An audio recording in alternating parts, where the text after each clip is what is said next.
What's up, guys? Red Icing Guy back again, and it's time to answer more of your questions. Holy crap, a lot of y'all have been asking them, and it's a good problem to have, but it's kind of swamping me. Little disclaimers for this episode. There will be minor spoilers for the entire series that has come out already, and I would like to remind you that I'm in no way an expert, just a guy who loves making theories and researching other people's theories. One last disclaimer just for this vid.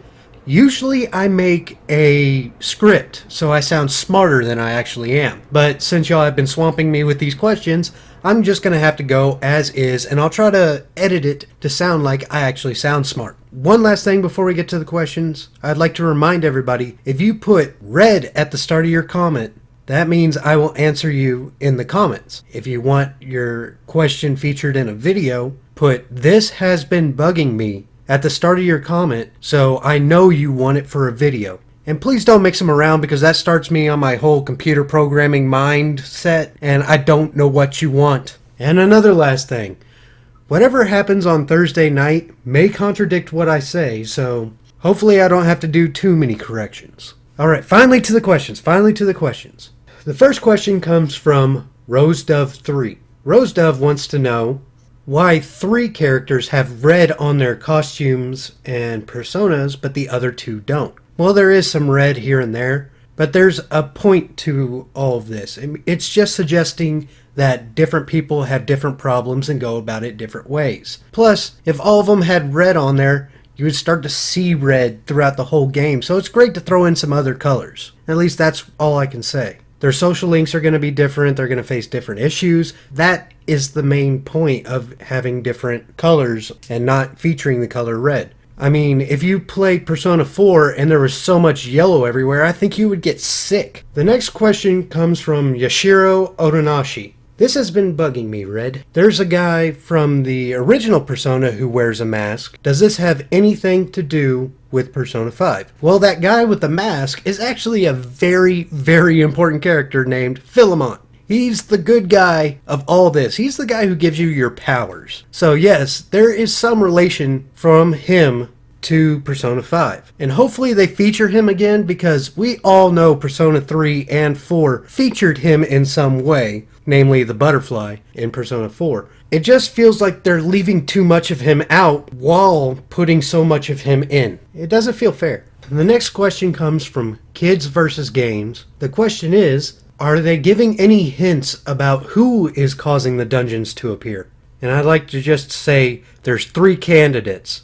The first is Nyarlathotep. The second is Nyarlathotep. And the third, you guessed it, is Nyarlathotep. He's had his hands in there. He's the evil guy that is sort of the same power opposite of Philemon. And they've been going at it for a while, ever since Persona 1. Persona 3 and 4 didn't feature them, but they still had a hand in it. Nyarlathotep is in some way involved with the main boss of Persona 5. If you want to know more about the lore, just check out the wiki page. It'll give you a good hint. He is evil. The next question comes from Sans the Skeleton. Do you think Persona 5 will release worldwide or Japan first, then other localizations? And if the latter, how long could the localization be? Well, typically with Atlus, if it's released Japan first, then localization, it's somewhere between 2 to 3 months. If the release date is in August, as suggested by some researchers on the internet that I didn't find out about until a few weeks ago, it probably will be released somewhere end of October, sometime during November, and at latest in December, so that they could get the holidays over here. Squallstorm asked a similar question. When will the release date be revealed to us? Well, I honestly think Atlus will show off the release date at E3. It gives them a month to prepare. It gives them time to research so that they know a realistic release date for the rest of the world. When it comes to at the same time as Japan, I do not believe it will. There is like a 5% chance in my mind, but honestly, Atlus is not very good at this with their major titles. We have not got a voice acting list for any version outside of Japan. For all we know, we don't know if they're even recording things. And if I'm wrong about that, somebody send me a link, because I want to know who's voice acting for this. The next question comes from Kevin Lindell. His question is, later in the game, will Morgana have another form? A more humanistic form specifically? Well, this is a big question, Kevin. This is a big question. I mean, everybody seems to assume Morgana will get a third form, and honestly, she probably is. I mean, come on. They're not going to keep her regular cat, cartoon cat. No, they're going to make her into something more humanistic, but you're not going to be able to date her. If they put dating stuff like that, I will have to lock my door to play this game. There's a more important detail when it comes to the subject of Morgana's different forms. The thing is, and this might be a surprise to you, we don't even know if we've seen her true form yet. Let's cover what we already said. Regular cat, cartoon cat, then human form. None of those may even be her real form. She is described as a shapeshifter. Maybe she just took on the role of cat to gain the trust of the party members so that they will go with her, fight with her. And this brings me to the whole traitor argument and why Morgana is actually the biggest candidate for the traitor role. But that's a different question entirely, and I have to move on. The next question comes from DSoulA3. I don't know if that stands for something or I said it wrong, but how will the Velvet Twins support the Velvet Room and the party in P5? Just like any of the other attendants we've had in the Velvet Room, they're gonna probably have the compendium and give you quests at certain points or another. And there's a chance that they might actually be a social link. It would be nice to see two people in the same social link instead of the other social links we've had in the past where it's always one person of a group. Another part of the question is, are the Velvet Twins interrogating the main character? You mentioned that this might be the cop everybody suspects this voice to be.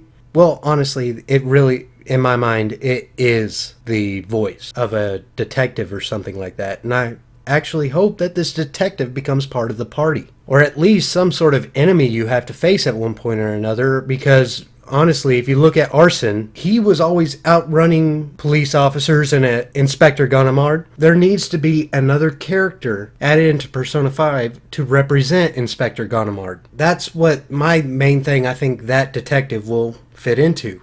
The person always chasing the thieves. You have a lot of other questions, but I'm going to move on to another subject just to give everybody else time, and maybe next week I can answer that. The next question comes from Diego Daros. I hope I said that right. Diego Daros? How many party members will we actually have in Persona 5? It has been suggested that we'll have less party members than Persona 4. Some of the characters will gain different elements throughout the game. Morgana may be a Zio user, but at the end she gets the ability of Hama or Muto. This is a tough question. As long as you know the rule of 9, which fits into almost every RPG out there, whenever you have party member systems like this where you can actively take some but you have to leave other, you don't want any more than 9. You mentioned that there will be less than Persona 4 as it has been rumored. I gotta say, 7 or 8. That way it allows you to get more people into the party. I know there's some petty people out there that was like me and wouldn't let some of the other party members into the group just because you thought they were annoying.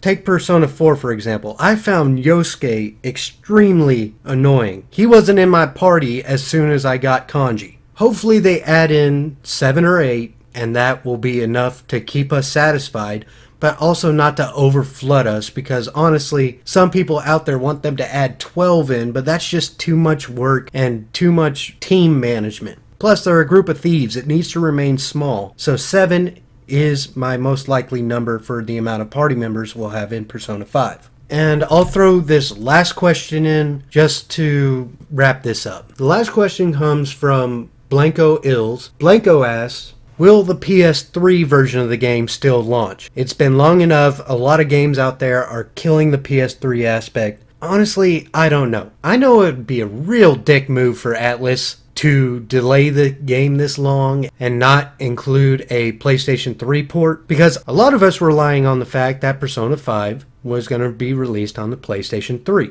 Will it be released this way? And I honestly can't tell. It's actually been long enough that they could cancel the PlayStation 3 port and get away with it. Not only that, I wouldn't be surprised if they did that. Sony gave them a bump to do that since it's one of the most anticipated RPGs of the year. And the fact that Final Fantasy 15 in the demo sucks. So Persona 5 is really a top contender for RPG of the year. In fact, that's my question that I wanted answered. Persona 5 versus Final Fantasy 15. If you've played the Final Fantasy 15 demo, oh my god, either one, the older one or the newer one, both of them suck. They play too much like Kingdom Hearts and not even the good parts of Kingdom Hearts. I don't know what's going through Square Enix's mind, and I hope that they know they may be making the same mistake that they did with Final Fantasy 13 by releasing a game with either too hard of a difficulty, lackluster gameplay that really doesn't keep you going. I don't know, the only thing that hasn't been featured that a lot of us want to get into on Final Fantasy 15 is how the level up system will work, and we haven't seen that yet. If they put in a good leveling system,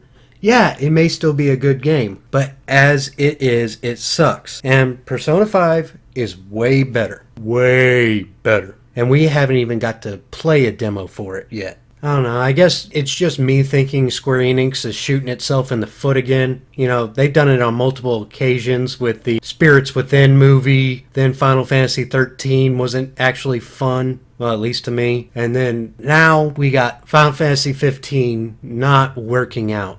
But hey, that's good news for Persona 5, because that means more people will play it and more people will nerd out about it. And it increases the likeliness of a Persona 6. Alright, that wraps up the questions. I'll see you this weekend once I analyze what happens Thursday night. And hopefully it is something good. And I'm talking great. Not just release date and another trailer. I want more info from this. And director Hoshino always lets something slip when he gives an interview. I am going to be watching the crap out of it, and I will tell you the details of it when I get a translated version of the interview, and also what I think of this new trailer. Okay, I have to remind you, if you want me to answer you in the comments, put red at the start of your comment. If you want me to try to feature your question on the channel, put "this has been bugging me" at the start of your comment. That way I know you want it featured in a video and you don't want the faster answer coming from me in the comments. Thank you all again for watching. I know I sounded